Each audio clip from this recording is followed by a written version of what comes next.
Welcome to the TNT Show. If you don't know what that means Tech News Tuesday. And this is a show that I'm going to be doing every Tuesday, every week. And basically, I pick out a few of the top stories from the week and then I discuss them here. So it should be interesting. Do bear with me, this is my first show, so I hope you enjoy it. And like I say, it is my first show and I am a little bit nervous, as always, and I have notes down here to help me. So the first thing I want to talk about is, I forgot now, the Tokyo Motor Show and Yamaha. Now, they have created a humanoid motorcycle riding robot. Now, this was showcased in a week.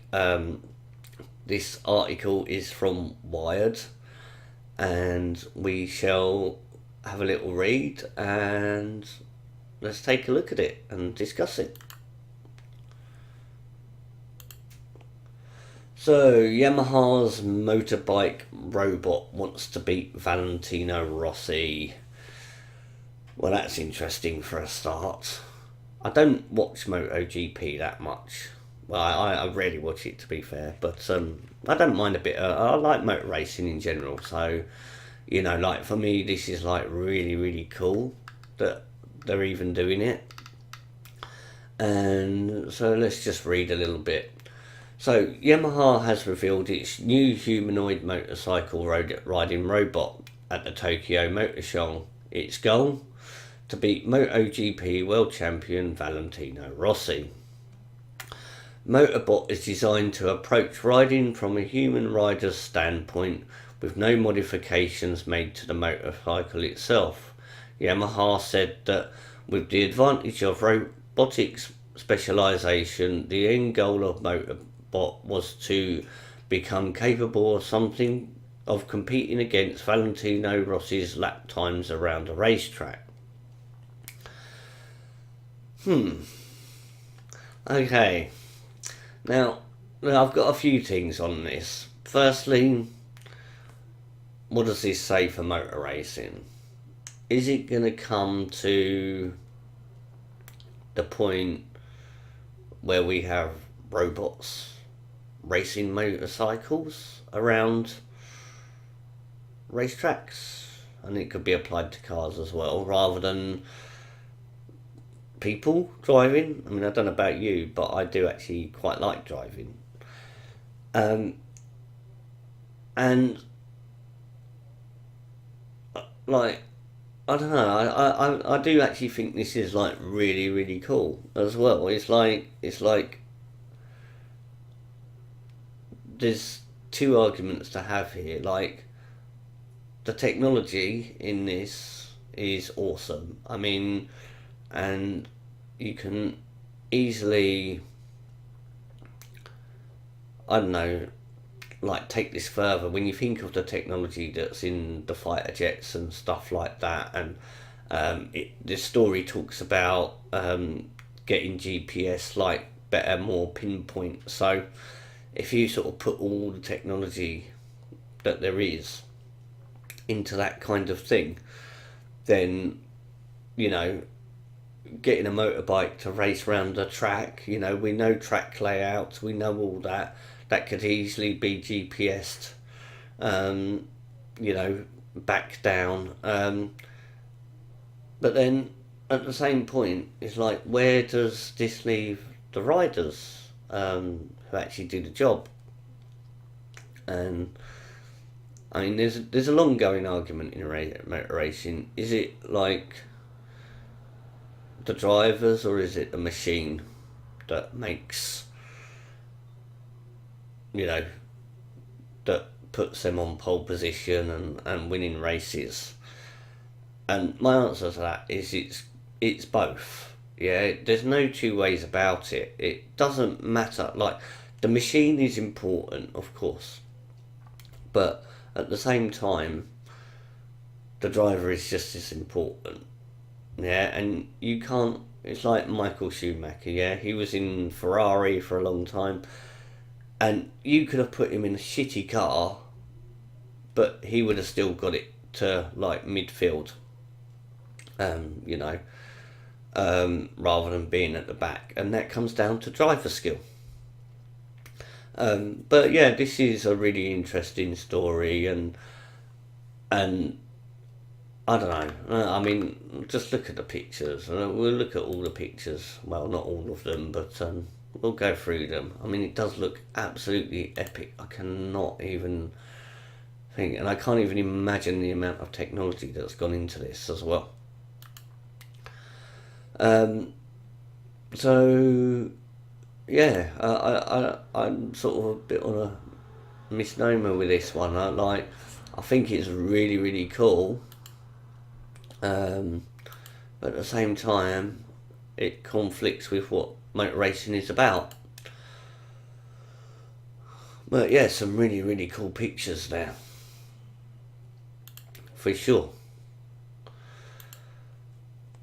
Yes, I don't know. Anyway, let me know what you think about that one, guys, because I do think it's actually really, really cool that they've actually got a robot to drive a motorcycle, you know, full scale as well. This is like, you know, this isn't like miniature. I mean, we've seen miniature stuff like this before, but not full size, you know. And I think he's driving an R1, you know, and there's actually a video on that. Actually, I didn't mention that.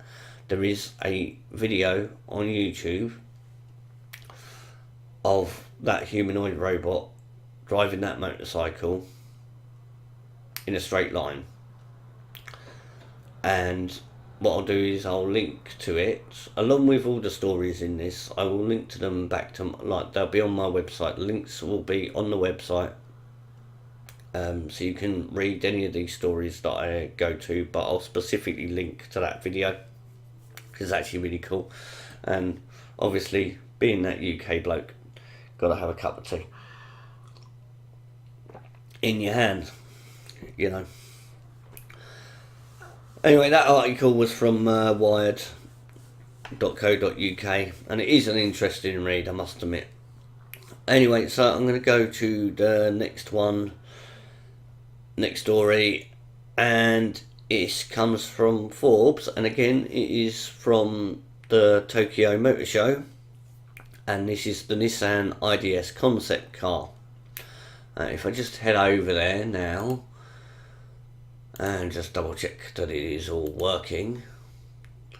Fantastic. We are on it. Now, this is Nissan's concept car. It's called IDS Concept. Showcases the future of autonomous driving. The Nissan IDS Concept unveiled today at the Tokyo Motor Show is the company's vision of what cars will become in the near future. Central to that vision is autonomous driving, which Nissan says is close to becoming a reality. Now, I like the idea of autonomous driving. I certainly think it will rule out a lot of accidents that happen, unnecessary accidents. Because I don't know, like, especially here in the UK, I don't know what it's like anywhere else, States or, you know, or Australia, but I mean, we do have, like, you know, some of the safest roads in the world, but a majority of accidents do happen at low miles per hour. You know, the amount of, like, minor crashes is far more than what you get on motorways and stuff. You know, I can't remember the statistics, but it was like there's one motorway crash to something like 7 or 8 in town dings. So that's why I think autonomous driving is good. You know, personally, where would it be best suited? Well, it would be best suited for all. You know, motorway driving on in the towns and cities, but at the same time, it is, like I said, I like driving, so I would still want to have that. How do you control it? But I do think it's really cool. Its plan is to roll out autonomous technology one piece at a time across its lineup, starting as early as next year in some markets. Vehicles fully capable of autonomous driving would be on sale by 2020. That's only 5 more years, guys. I must admit, like, you know, this is a pretty cool concept car. I do actually quite like the way the doors open out like that. I must admit, the car looks a bit like a similar to a Citroen DS. I don't know if you've seen them, but yeah, it does look very similar to a Citroen DS. It's got quite a nice interior, but yeah, I like the way the doors open like that, and I guess that's one piece of glass going across the road, across the roof. But remember, this is just a concept car as well. It's not. This is the thing with concept cars. They look awesome, but very rarely do we actually see them come to light. The IDS Concept previews key engineering and design technology to be incorporated on future Nissan vehicles. This includes carbon fibre construction and a compact aerodynamic shape, with thin light vertical fender front and rear to help the car cut efficiently through air. Come on, this is a road car. I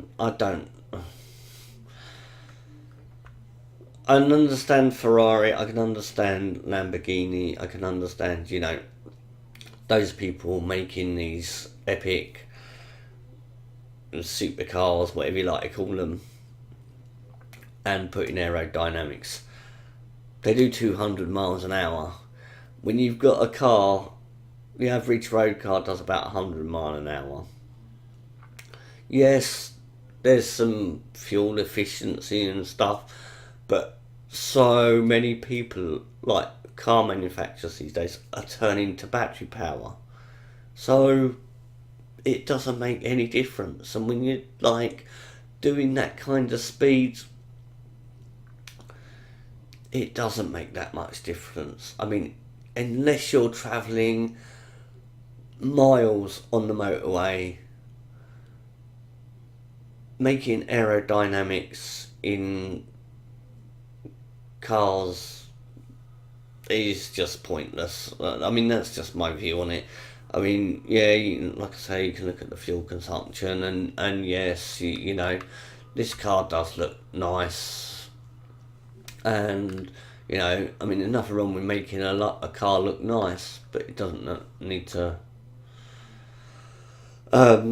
be massively aerodynamic. And yeah, just an odd one, really. You got to grab that tea again. This is going to be my trademark. I've just decided, cup of tea when I do the TNT show. I might have to do it live, actually, one day. I'm doing this recorded partly because I want to get a feel for it, and I'll be live streaming. The channel's new, but I intend to be live streaming games. Don't know whether I'll do any this week, but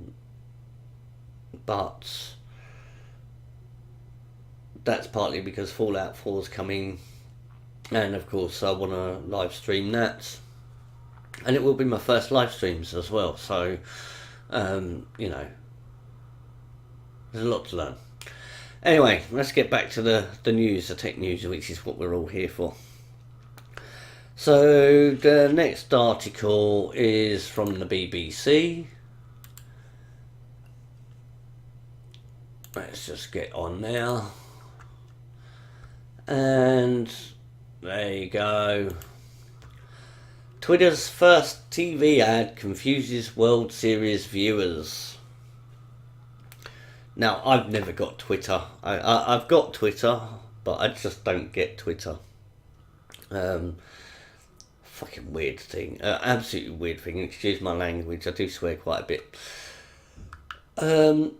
Yeah, so anyway, the first television advertisement campaign by Twitter has left some American viewers confused. Well, that's not really hard. Sorry, nothing against you Americans, but you get confused by a lot of stuff, especially us English people. So, a selection of baseball-related tweets were featured in the ad, which was shown during the live coverage of baseball's season-ending World Series. However, text appeared so quickly in the lively sequence that some took to the web to express bewilderment. Sorry, that just made me laugh. Like, angry at a TV ad. It's just. The ad was made to promote moments which highlights trending stories on the social media platform. Like I say, I don't get Twitter. A lot of people use it. A lot of English people use it. I mean, for me, the way I've come across Twitter, and I've known about it, you know, ever since it launched, but the way I see Twitter is a place for famous people, models, and businesses. I don't really see it for the average user. I don't understand what it can achieve. I mean, yeah, okay, if you're doing a YouTube channel, then sure, it's definitely worth having a Twitter account, you know, because like I say, you can expand and you can grow and you can, I suppose it's got that aspect of you can find people with similar interests and discuss similar stuff.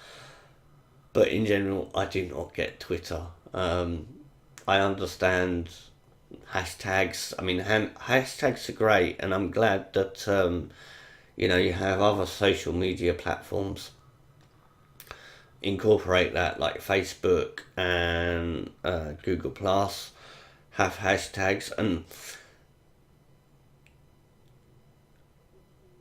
maybe that's a whole new show actually. Maybe I shall discuss why hashtags are good.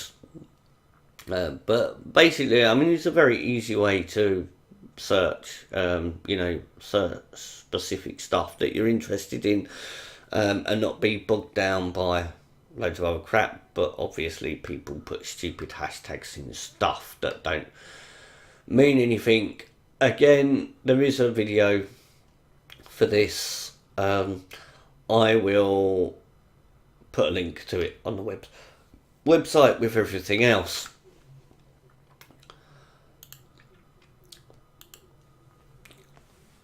So let me know in the description, in the comments down below as well, what you think of Twitter, and if you understand it or not, because I mean, I've never got Twitter, and the fact that they've made an advert that nobody gets kind of just makes Twitter really. I mean, that's what I thought of that story. What's next? Oh, this is a good one. So this is Sony talking VR and games. I didn't know where to put this because there's a gaming version of this show due to come out. Tech news is on Tuesday and gaming news is on Thursday. But I think this is really tech rather than anything, and lucky for PlayStation fans really. While Microsoft has been driving home the potential hits, I'll start that again. While Microsoft has been driving home the potential hits it has for the holidays, Sony has sat silent. That changed this week at Paris Games Week, when Sony set the tone for the next year or so by touting 21 games, mostly exclusive, poised to redefine the PlayStation 4 experience. It's what PlayStation fans have been waiting for, a listing of completely new games. Sony has been confusing on minting indies and HD remasters. At its first ever appearance at Paris Games Week, the company put on a console selling show that evidenced the potential of the latest PlayStation and upcoming PlayStation VR headsets. Now, I don't know much about VR. I remember it. I can't even remember when it sort of came to light. It was probably early 90s, something like that. I might be wrong on that. But I remember it then, and it didn't take off because basically it was crap, and you needed to be hooked up to 50 million pieces of equipment just for VR. It looks like it's got a lot better these days, and you probably, if you didn't see my video yesterday of my Samsung Galaxy S6 unboxing, which you can see here or here, I don't know where, because I'll put it in, I will try and link it in. That has a VR headset. Now, I don't know how good that is, but it's a piece of equipment that I'm going to buy and have a look at and test. It's not as expensive as the Oculus Rift or whatever else is out at the moment. Like I say, I haven't really looked into VR, but this time VR does look good. And the fact that PlayStation is now getting in on this is awesome for PlayStation fans. I used to be a PlayStation fan many years ago. I had the PlayStation 1, I had the PlayStation 2, I almost purchased the PlayStation 3, but I went into game, I think it was, picked up about 400 quid's worth of PlayStation gear and games when it was first released, and sat in the queue for 20 minutes while the staff were sitting there talking amongst themselves and not serving 20 or 30 customers before me, so I literally just put it on the floor. But that wasn't why I stopped with the PlayStation. Main reason was around that time they literally sold all their gaming rights for all their exclusives, and they had Grand Theft Auto, they had pretty much the top games, and they just said they're not exclusive anymore. And it was a bit of a shocker for me. I didn't really see much of the point in having the PlayStation anymore after that. And I've had the Xbox One, and I had the Xbox 360. I had my Xbox One. It's quite funny. I had my Xbox One for a month, and the reason I only had it for a month was because I wanted to build a PC, and I wanted to convert to PC gaming, because I'd already seen the potential on my MacBook Pro, and I just thought, So anyway, let's move on to the next story. Oh sorry, that was from Tech News World, that one, and the article about Twitter was from the BBC. So this has been top topic for quite a last few weeks since it was an announcement. So let's just move over there and jump on here. So YouTube will pay video creators during YouTube Red's free trial. Now I know this has been a massive topic and people are up hoo-lahs and you name it, they're just going crazy over this this thing. Now personally,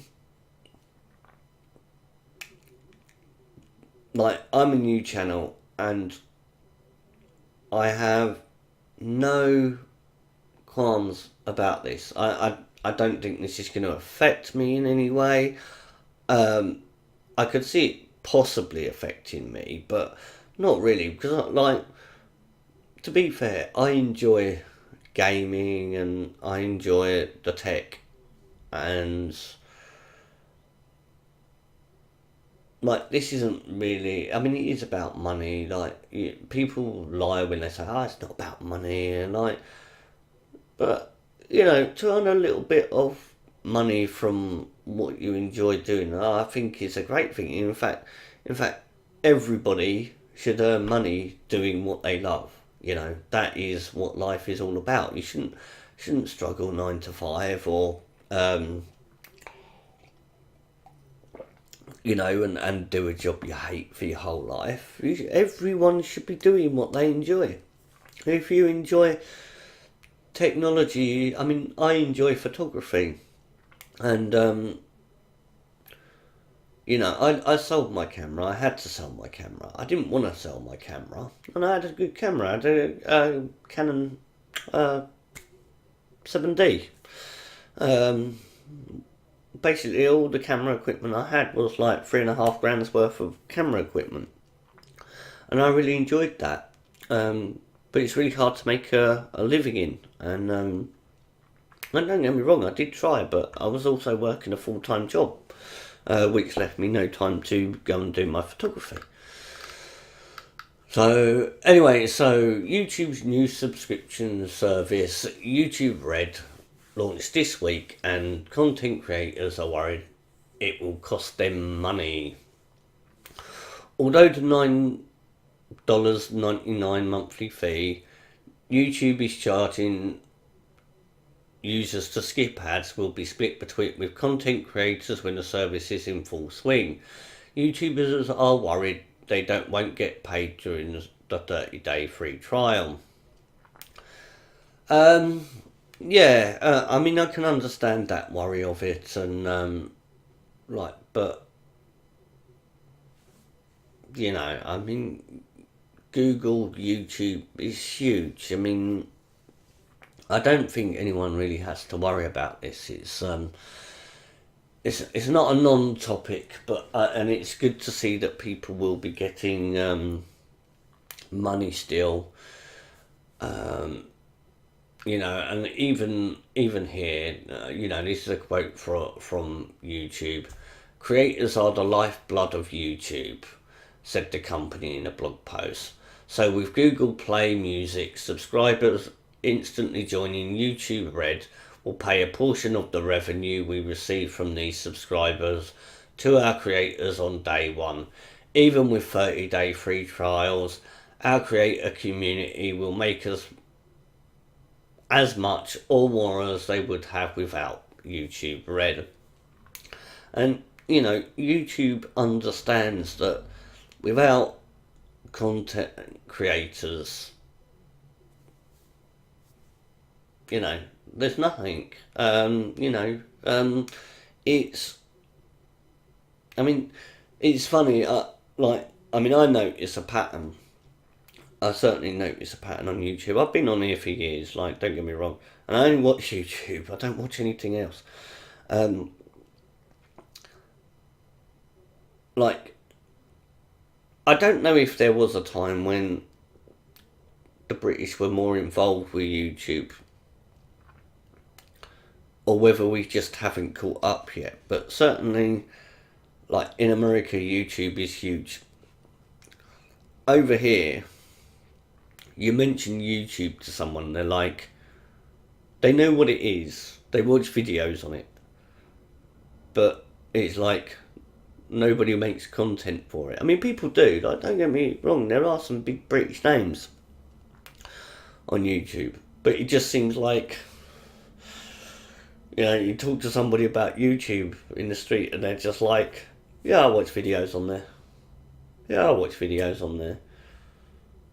You know, and I like YouTube. I mean, that's why I only watch YouTube. I just think it's a fantastic resource for learning about stuff. You can learn absolutely huge amounts. I can't even begin to tell you what I've learned from YouTube. I learned how to build my PC. I learned how to rewired it, my electrics, my lighting in my room. Yeah, I've learned all sorts. I learned a lot of photography tips and tricks on there. I've learned editing tips and tricks on there. You know, I even say to people, if you want to learn knitting, go to YouTube. You know, it's free content, you know, and people are happy to share their skills. I mean, seriously, I don't understand why we're still teaching from books in class. We should be saying to our students, go to YouTube and learn whatever you want to learn about. That's it. And then people will learn the skills, the stuff that they're interested in. You know, these days at school we learn crap. I seem to waffle on, off away from the topics, but I suppose it's still on topic because we're still talking about YouTube and YouTube Red. And yeah, I don't know why people have got the whole aspect of being all funny about this YouTube Red and making it bigger than what it is. And you know, for me it's just another service. It's not it's just another service provided by YouTube. In fact, people, don't get me wrong, people are going to pay to use that service, but the people that pay to use that service are the people that are happy to pay for that service, if you know what I mean. So other people, certainly other people, you know, regular people, it's just not going to affect anything.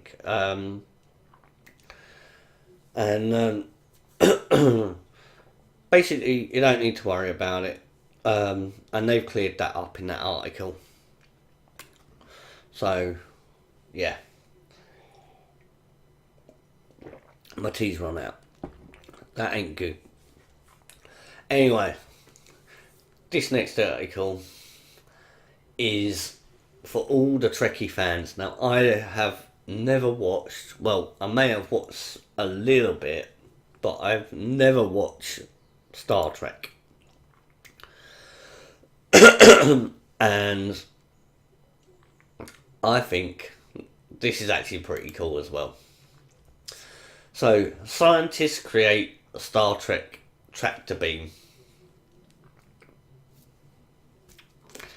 Like I said, for all you Star Trek fans, this is going to be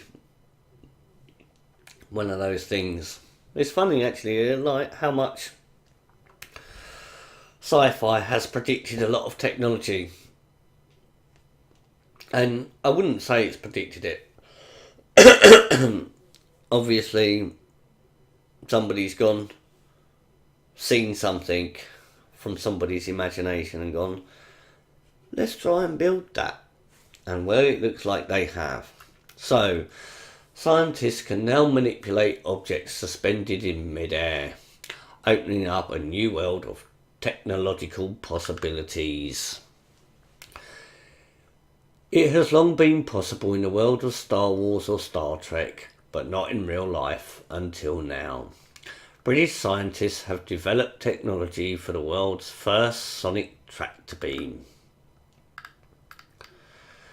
By using high-intensity sound waves from a panel of miniature loudspeakers that are able to move or suspend tiny objects in midair.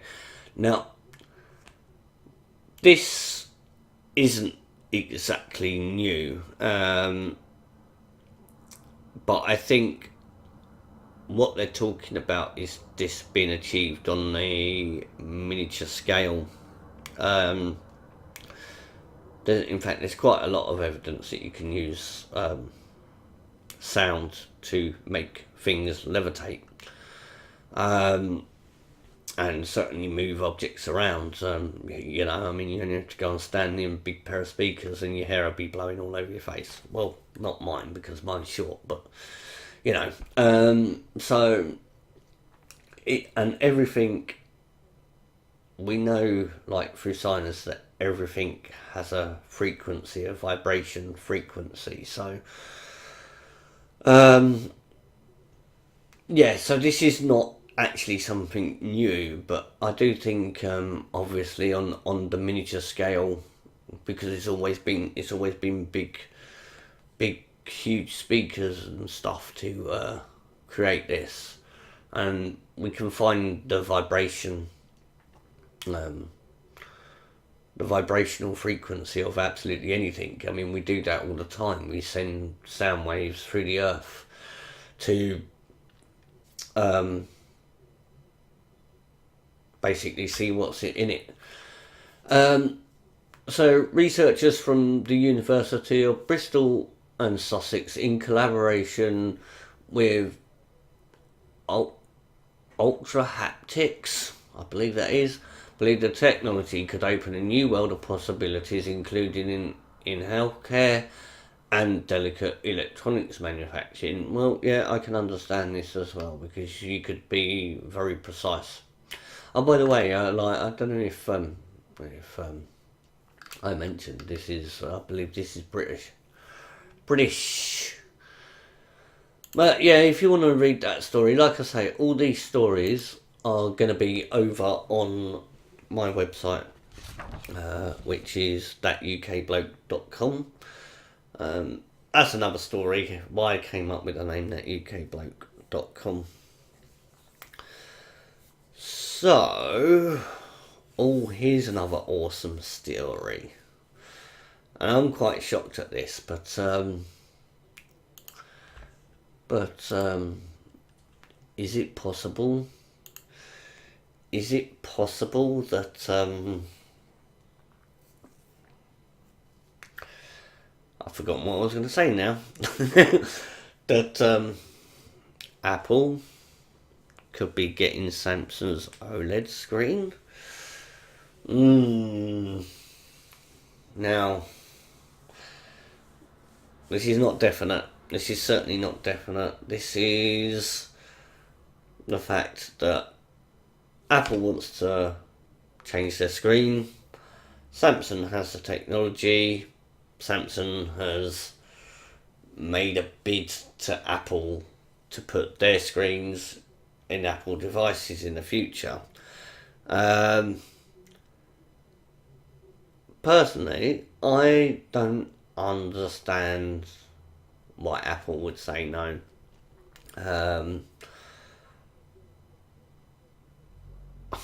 I was a fan of Apple. I'm not anymore. Well, it's not. I'm not. I had an iPhone 4S, and I did love it. But one thing I did not like was, at the time, I had a MacBook Pro, and I could not connect Bluetooth. Like, I could not connect the two devices, the two Apple products, and they could not connect the devices. like, you know, to each other, and I could never understand why. And then other things that happened was I bought quite a few products, and I could not for the life of me get them to work on my Apple MacBook Pro, and Apple needs to change that. I mean, if they spend too long, and they have done already, in my personal opinion. I mean, I had an Apple MacBook Pro, and don't get me wrong, I love the Apple MacBook Pro, and I'll never diss it. But if they spend too long having devices that are not compatible to work with, you know, like plug-in devices, like for example the camera that I'm shooting on now, Logitech C930E. Like, I plugged that in, and I could not get 1080p. I couldn't get you know, I just could not get good quality video from it, and I may have to sort of adjust the settings on this a bit as well as time goes on. I mean, it's good quality video. I appreciate the quality that it's recording at. So yeah, so let's have a little look at this story anyway, with Apple, and let's give it a read. Apple could switch to OLED displays for the iPhone 7. Apple is reportedly toying with the idea of ditching its tried and tested LCD display technology for the next year's iPhone 7. According to ET News, the Cupertino firm is considering switching to the OLED panels found on the likes of the Samsung Galaxy S6. Samsung is said to have sent Apple OLED samples and is expecting its rival to make a decision about whether to adopt them next month. The main difference between OLED and LCD screens is the way they handle light.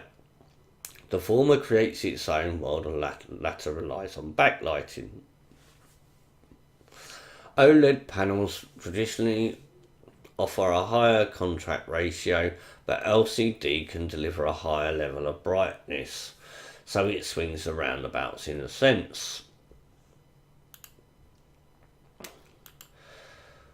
So yeah, like I say, you know, we won't hear from this in about a month or so. We probably won't hear nothing for a while, to be fair.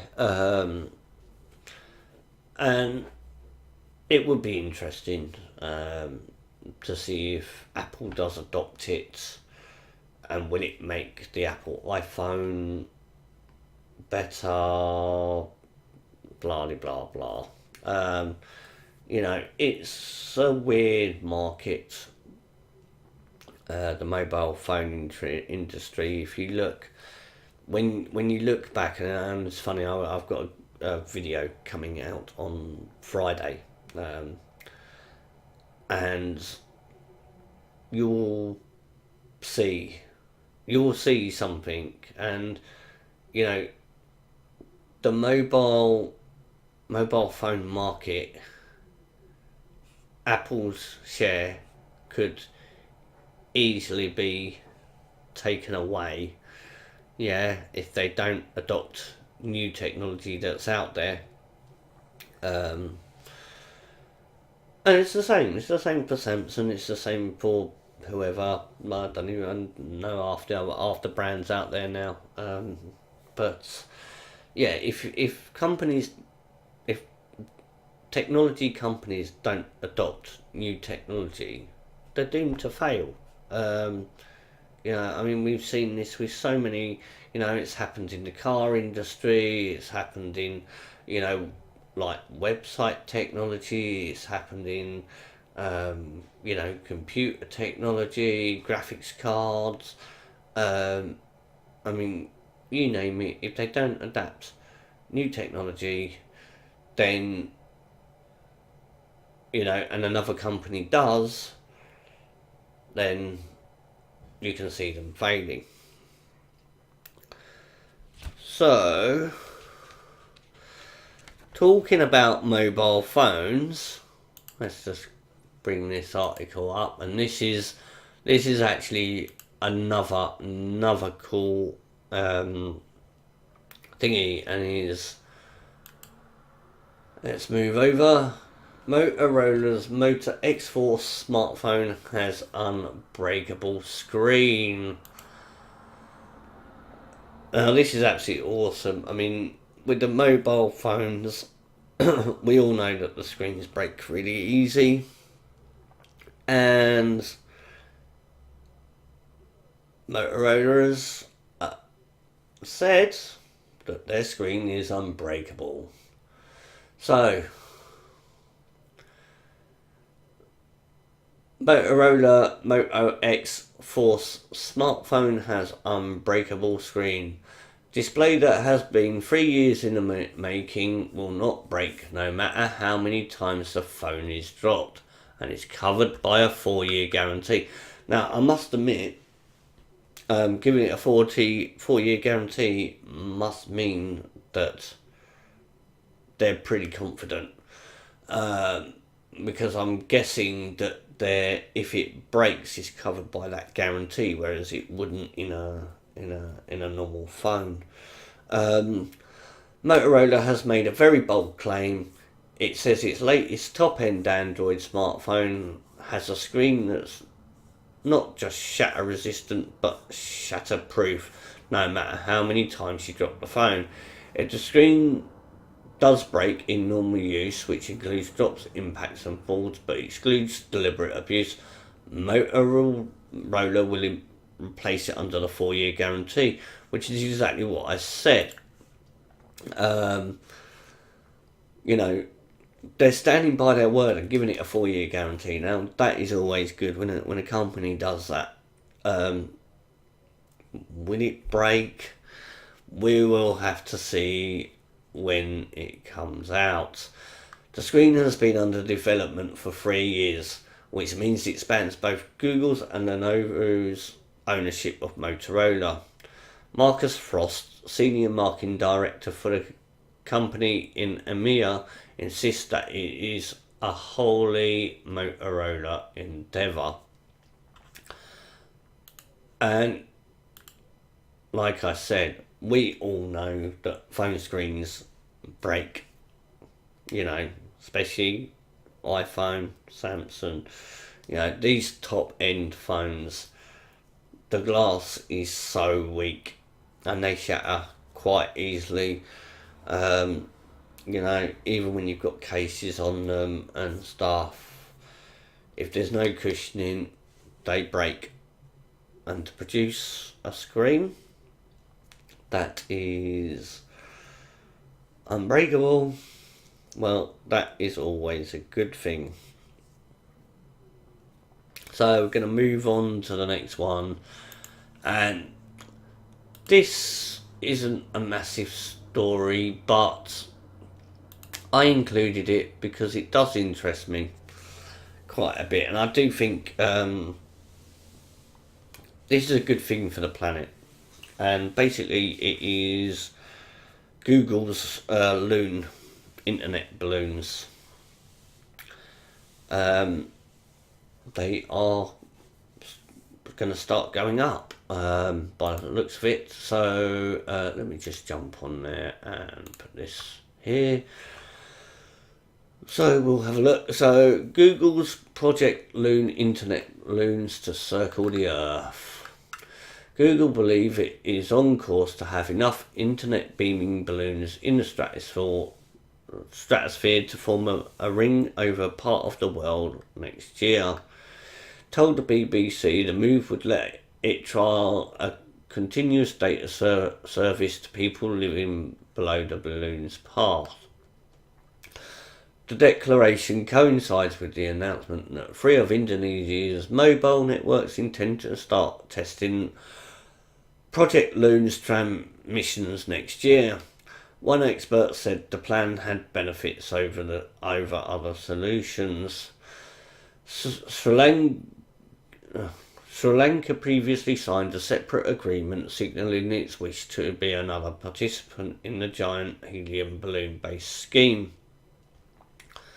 Now, like I say, you know, this is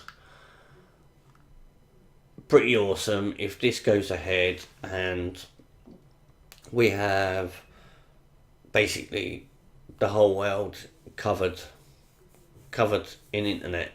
You know, everybody connected, you know, wireless transmissions. I pulled up here, it says how the balloons work.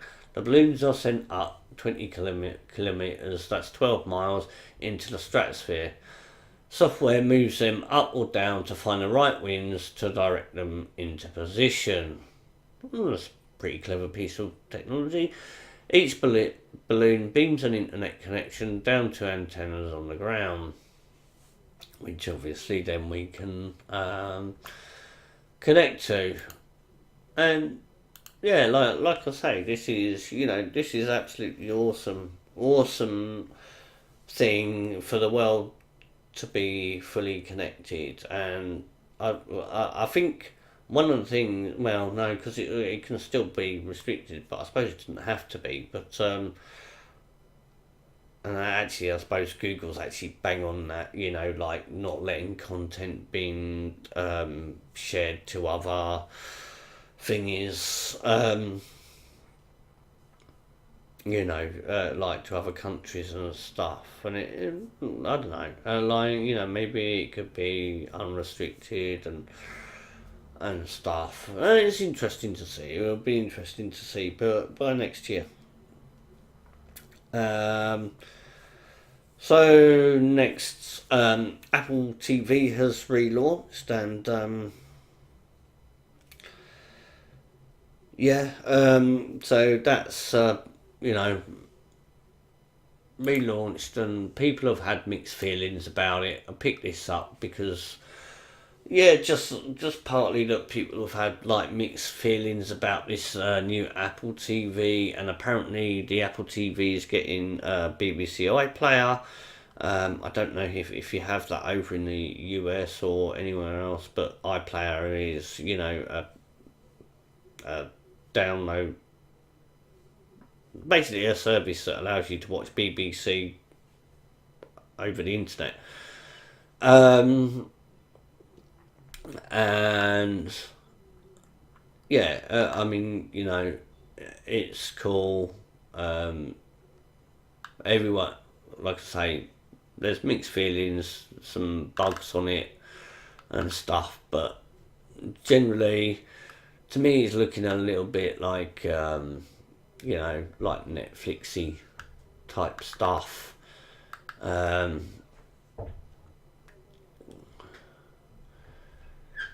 Tiled windows, but yeah, it's, you know, it's looking pretty good if you ask me. I mean, like I say, I would buy, me personally, the only Apple product I would buy again, well, actually saying that, looking at this year's Apple MacBook Pro, I probably wouldn't even get a MacBook Pro, but no, in general, it would be a MacBook Pro. Just due to portability, good screen, okay-ish battery life, great for, you know, being able to work on, still. I certainly wouldn't get Apple TV. I've got no need to. Like I say, I do not watch any TV whatsoever. Well, I may watch some motor racing or something like that, but I pretty much watch everything. Everything I watch is on YouTube. Everything I could possibly want to watch is on YouTube. If I want to watch something funny, I can find something funny. If I want to watch something like, you know, I like my documentaries, so if I want to watch a documentary, I can watch a documentary. So, I believe I've got one final story, and I will... what will I do? I've forgotten what I was going to do now. So, this is quite important actually. And so yeah, Microsoft to push automatic Windows 10 upgrades in 2016.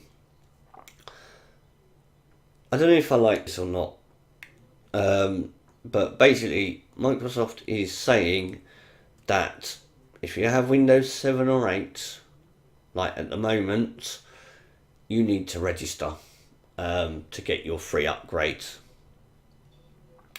Come next year, you'll be forced onto Windows 10. Now, I don't know whether that's going to be like you have to do it, or you can still, like, you know, a lot of people like Windows 7. I've never used Windows 7. I had Windows 8 on my machine. Now I have Windows 10. I liked Windows 8. It was all right. It wasn't the best for PC, but Windows 10 is certainly a lot better. I haven't even played around with it yet. I don't even know what I'm doing actually. You know, I don't even know like how to stick stuff and have split screens or anything like that. I just haven't looked into it. But the fact that they're pushing it and making it, hang on, it does say soon the OS will be listed as an optional update, and from yeah, so you're not going to be forced onto it, but it's going to be as an optional update, and you know, everyone's got automatic updates on, so chances are you will just be forced. It will just arrive on your computer at some point and you'll just be like, hey, I didn't want this, and then you got to go back and reinstall it and everything. Not massively good. Right, that's me wrapping up. Yeah, like I say, I was a little bit nervous doing this show, but now it looks like I understand my format, and hopefully you can bear with me and be back next time, which will be next Tuesday. Going to do this pre-recorded and upload them 7 o'clock. That's GMT time to my channel. That is when it'll be up. Obviously it's pre-recorded, so I don't record it at that time. Although I might do a live show, and that would be interesting.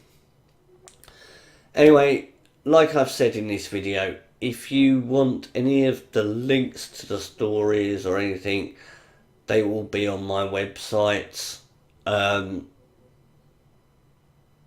because that's how I roll.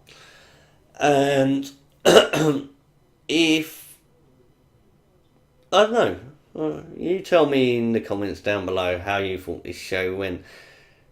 If it could be better, let me know.